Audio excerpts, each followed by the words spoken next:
ketiadaan gaya pada benda, gitu ya. Jadi bisa ketiadaan gaya pada benda, bisa juga ketika gaya-gaya yang bekerja pada benda itu resultannya 0. Artinya jika resultannya dari 0, berarti ada beberapa gaya yang saling berlawanan arah. Ketika dijumlahkan itu totalnya adalah 0, gitu ya. Nah, untuk benda-benda yang sesuai dengan hukum 1 Newton ini, maka ciri-cirinya adalah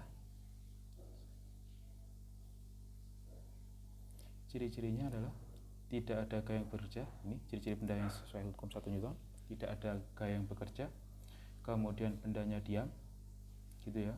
Kecepatan bendanya konstan, jadi dia bergerak dengan kecepatan tetap. Kemudian resultan atau penjumlahan dari gaya-gaya yang bekerja itu sama dengan 0. Bisa juga tambahi satu lagi, percepatannya 0, jadi tidak mengalami percepatan. Tidak mengalami percepatan sama dengan kecepatan konstan, artinya kecepatannya tidak bertambah. Oke. Saya kira untuk hukum 1 Newton cuma itu saja. Intinya bendanya diam atau bergerak dengan kecepatan konstan dan tidak ada gaya atau penjumlahan gayanya adalah 0, gitu ya. Oke. Selanjutnya, sebelum kita masuk ke hukum 2 Newton, kita belajar tentang resultan gaya. Resultan gaya itu adalah menjumlahkan gaya, gitu ya. Menjumlahkan gaya-gaya dapat dijumlahkan secara langsung, gitu, kayak penjumlahan seperti biasanya, jika gayanya segaris atau paralel, gitu. Ini semuanya gayanya berupa horizontal. Di gambar yang M,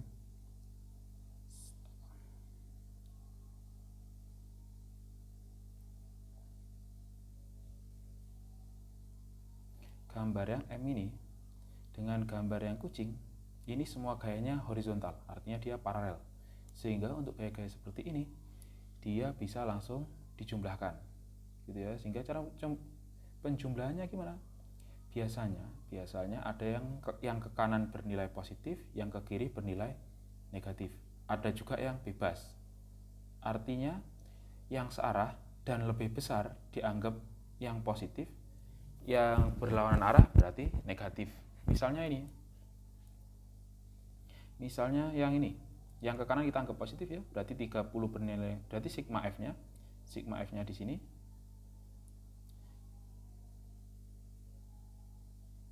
Sigma F-nya di sini berarti sigma F atau penjumlahan gayanya atau gaya totalnya misalnya 30 min 10 min 15. 30 yang ke kanan, 10 dan 5 ke kiri. Berarti 10 dan 5 sifatnya mengurangi. Sehingga resultannya, hasil penjumlahannya atau gaya totalnya itu 15 Newton ke kanan. Kenapa? Karena yang paling besar adalah 30 yang arahnya ke kanan. Kemudian yang kedua sekarang. Nah, ini kita pakai dua cara ya. Yang kedua, yang ke kanan adalah 160. Kalau kita pakai aturan yang ke kanan positif, ke kiri negatif, berarti 60 ini bernilai positif. Sedangkan yang 150 dan 130 bernilai negatif. Sehingga sigma F-nya 160 yang positif dikurangi 150 dikurangi 130. Hasilnya min 120 ke kiri. Biasanya negatif ini menunjukkan kalau dia ke kiri, gitu. Kalau dibalik apa boleh? Yang ke kiri negatif, yang ke kanan positif. Yang ke kiri positif, yang ke kanan negatif. Boleh dibalik, boleh. Yang penting kalian tahu, gitu ya. Karena negatif positif biasanya cuma menunjukkan arah. Selama kita tidak disuruh mengerjakan dengan cara vektor, maka yang kiri positif atau yang kanan negatif, dua-duanya boleh. Yang penting arahnya kita tahu. Yang positif untuk yang ke kiri atau untuk yang ke kanan, gitu. Kalau ini untuk yang ke kiri, yang ke kiri positif berarti nanti 150 tambah 130 dikurangi 160. Hasilnya nilainya sama, yang beda cuma tanda. Kalau yang ini bertanda negatif, kalau dibalik yang kiri yang bernilai positif, maka tandanya plus, 120 gitu. Bedanya cuma di situ. Arahnya kemana? Sama-sama ke kiri. Kenapa sama-sama ke kiri? Karena yang kiri nilainya lebih besar gitu. Oke, kemudian kalau ada gaya yang seperti ini, di gambar yang bawah ini ada 4 gaya, ada F kecil, N sama W. Nah ini kan yang sejajar, ada 2 yang sejajar. Yang F sama F kecil dia sejajar atau segaris gitu ya. N sama W itu dia juga segaris, cuma yang vertikal. Gimana? Maka harus dijumlahkan satu-satu.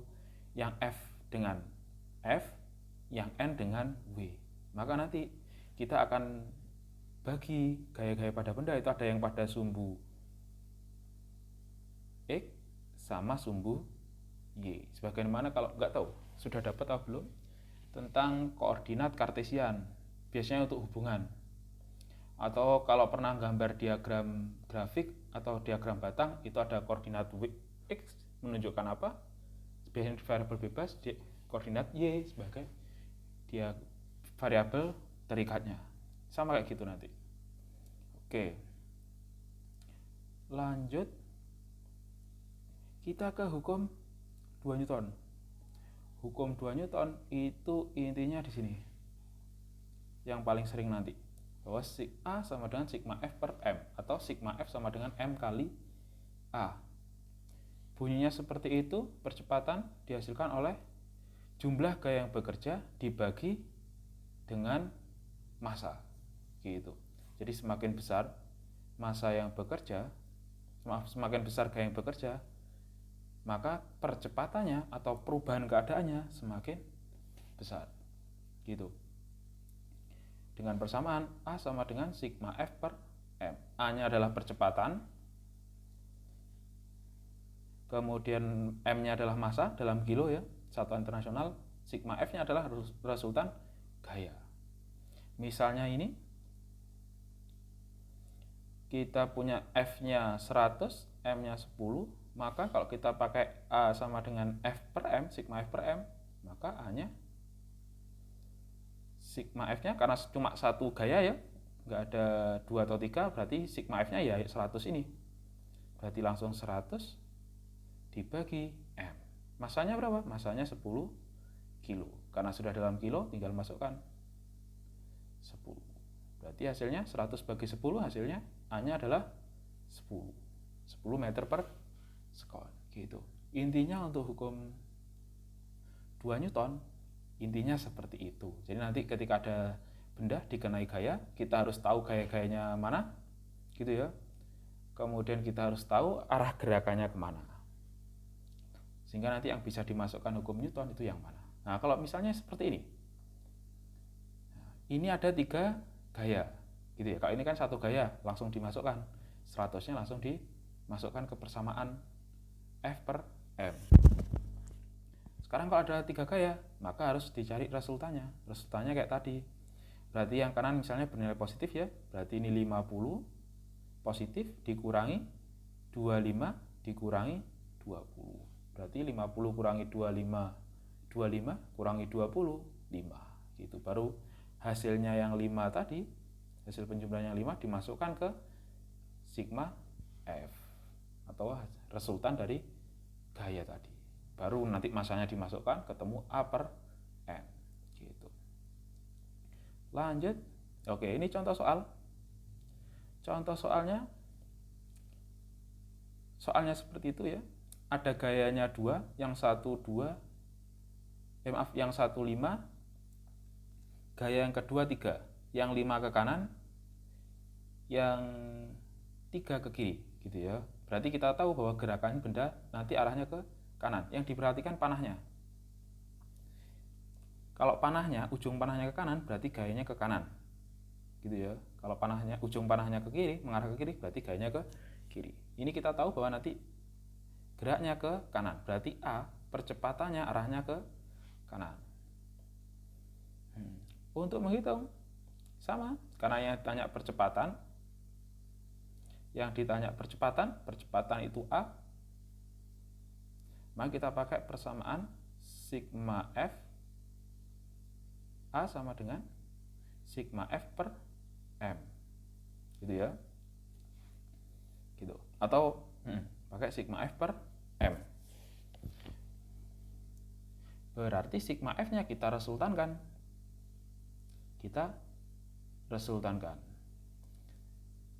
Yang ke kanan bernilai 5, yang ke kiri bernilai 3. Ini salah ya. Ini 3-2 seharusnya A sama dengan 5-3 dibagi massa. Massanya berapa di situ? 2 kilo. Berarti 5-3 hasilnya 2, 2 dibagi 2 hasilnya 1. Boleh langsung gini, boleh juga kalian cari dulu sigma F-nya. Sigma F berarti 5-3 gitu ya, sama dengan 2, baru 2-nya dimasukkan ke sini. Berarti nanti 2 dibagi massanya 2. Boleh, gimana saja boleh. Gitu ya. Bagaimana saja boleh. Cari sigma F-nya dulu boleh, sigma F-nya langsung dimasukkan ke persamaan juga boleh. Gitu. Nanti 3 hasilnya 1. Arahnya kemana? Oh maaf, ini arahnya bukan ke F2 ya, tapi ke F1. Arahnya ke F1, karena yang lebih besar adalah F1, yang ke kanan. Ini hasilnya. Oke. Untuk hukum Newton, kurang lebih nanti seperti itu. Prinsipnya seperti itu. Kita harus tahu arah gayanya kemana, massanya berapa. Nah nanti untuk otak-atiknya, nah ini kan yang ditanya bisa 3 hal. Bisa massa, bisa gaya, bisa percepatan. Nah, bisa pakai segitiga. Pakai aturan segitiga. Ini umum kayaknya. SD juga pernah. Kalau mau nyari gaya, F kan di atas toh. Sama dengan berarti ini karena M sama A-nya berdampingan berarti dikali. Berarti F sama dengan M kali A. Kalau mau nyari M,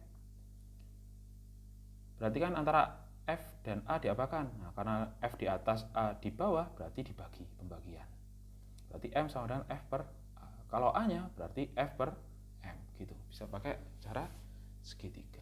Oke, untuk hukum Newton ini aja.